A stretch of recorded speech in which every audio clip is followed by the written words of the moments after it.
I'm meteorologist Monica Woods looking at our regional headlines, which include still tracking the opportunity for showers, but we're also going to add in there the risk of thunderstorms for the foothills and the Sierra. We'll go over that as we continue to track this tricky pattern, our low pressure system, the big one, moving through Canada, whereas the tail end of this, that troughiness, just kind of moving through northern and central California, settling into much of the Great Basin, and that will continue to feed us with at least a chance of showers and even some thunderstorms as well. Now, keep in mind, we've now kind of flipped the page into our new water year, and we're looking at the expectations, one of which is going to be this brewing La Nina.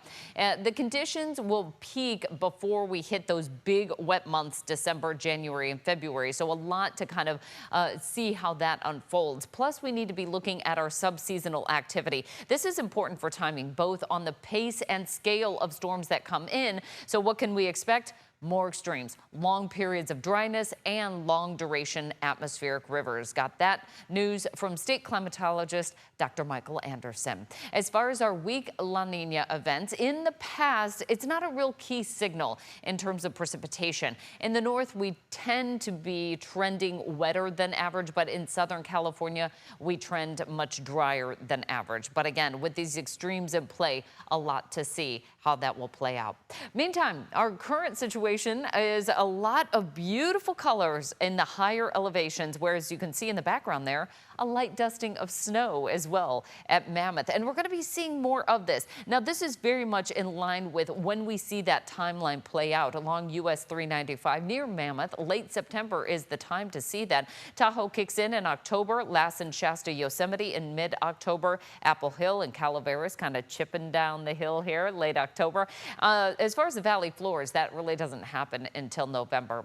As far as our current weather pattern, we're looking at that chance of thunderstorms developing on Thursday. It kind of falls almost directly in line with that low pressure system coming through, with the chance of excessive rainfall as well, right through the Tahoe Basin and through the central Sierra.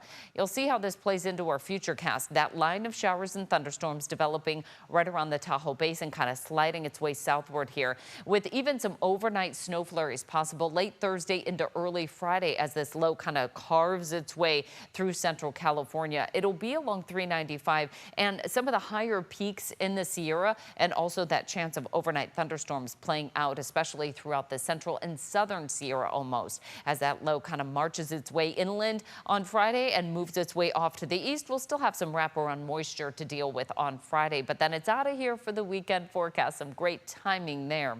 Moving on to the precipitation forecast totals, right around 1/4 of an inch to 1/2 an inch throughout much of the lower elevations. Once we get a little bit higher up, anywhere from about 1 inch to 1.5 inches. Of course, that's really dependent on where we see some of those isolated thunderstorms. Could get some heavier downpours there. Thursday forecast highs in the 50s and 60s for much of the Tahoe Basin and moving into the foothills, and we'll translate that all the way into the central Sierra, including Yosemite, up to 64 degrees.